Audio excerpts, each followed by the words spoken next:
In the heart of a vibrant city, where the streets hummed with the bustle of life, there lived a boy named Sam. Sam was intelligent and full of potential, yet he faced a challenge that seemed to grow with each passing day. He couldn't control his wandering mind.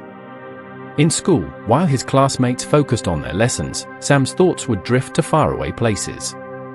During exams, his concentration would falter, and he would lose track of time, leaving questions unanswered. Despite his best efforts, Sam's grades began to suffer, and with them, his confidence.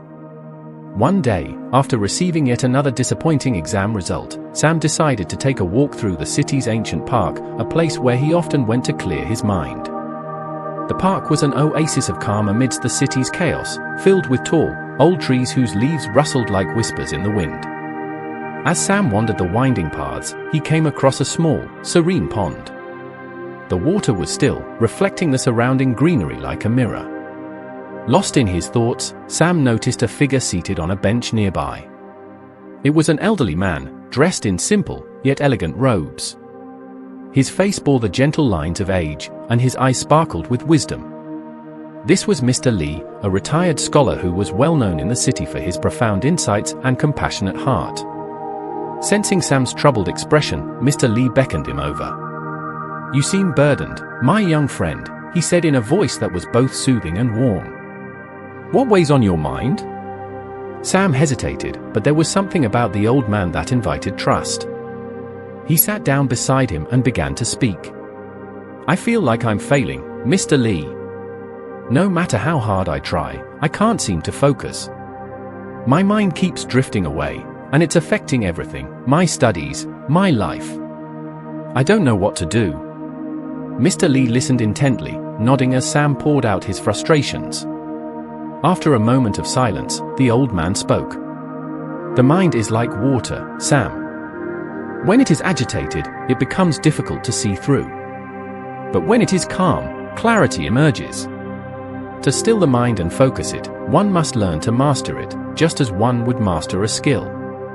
Seeing the curiosity in Sam's eyes, Mr. Lee continued, "Let me share with you a story, one that may offer some guidance. He began, many years ago. In a land far from here, there was a renowned musician named Raj. Raj was celebrated for his ability to play the sitar with such grace and precision that listeners would be moved to tears. His music was not just a performance, it was an expression of his very soul. One day, a young man named Joe approached Raj, eager to learn the art of music.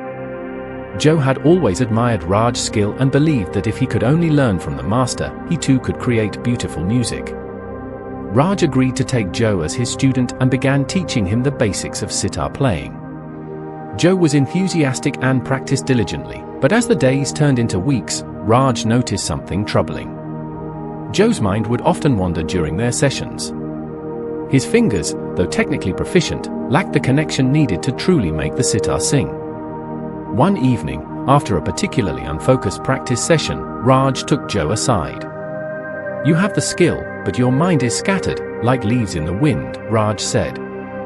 "To play the sitar is not just to pluck the strings, it is to pour your whole being into each note. If your mind is elsewhere, the music will reflect that."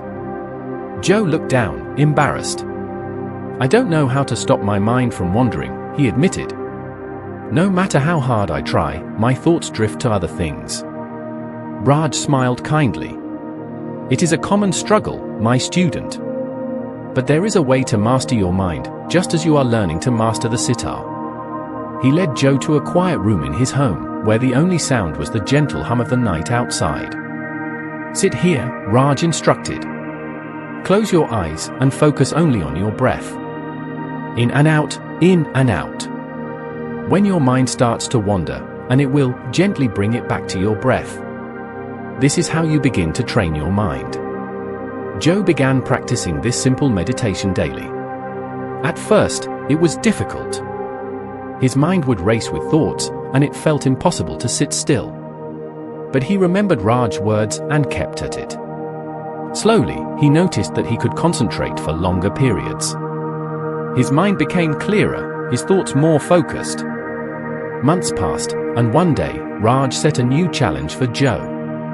He handed him a complex piece of music, one that was known to be incredibly difficult. "Play this," Raj said, "but remember what you have learned. Focus your mind completely on the music and let everything else fade away." Joe took a deep breath, closed his eyes for a moment, and then began to play. This time, something was different. His fingers moved with purpose, his mind entirely absorbed in the music. The notes flowed seamlessly, each one resonating with the next, creating a melody that was both powerful and deeply moving. When Joe finished, the room was filled with a profound silence, as if the music had left a lasting echo in the air. Raj smiled, his eyes shining with pride. "You have done well, Joe. You have learned not just to play the sitar, but to master your mind. This is the key to excellence, not just in music, but in all aspects of life." Mr. Lee turned to Sam, who had been listening intently. "Like Joe, you too can learn to control your mind. It won't happen overnight, and it won't be easy. But with practice, patience, and persistence, you can quiet the noise in your head and focus on what truly matters." Sam felt a sense of hope ignite within him. The story resonated deeply, and he knew that the path to mastering his mind was now clear. He thanked Mr. Lee for his wisdom and left the park with a renewed determination. From that day on, Sam began a daily practice of mindfulness and meditation. At first, it was challenging, but he persisted. Slowly, he noticed changes in his ability to focus. His thoughts became more organized, and he was able to concentrate during his studies. Over time, his grades improved, and with them, his confidence. Years later, Sam would look back on that day in the park as a turning point in his life. He had learned that the power to control his mind, and by extension, his life, had always been within him, waiting to be harnessed. And so, whenever you find your thoughts scattered, remember Sam's journey and the lesson he learned. With dedication and practice, you too can master your mind, guiding it toward your dreams and aspirations, just as a skilled musician guides the strings of a sitar.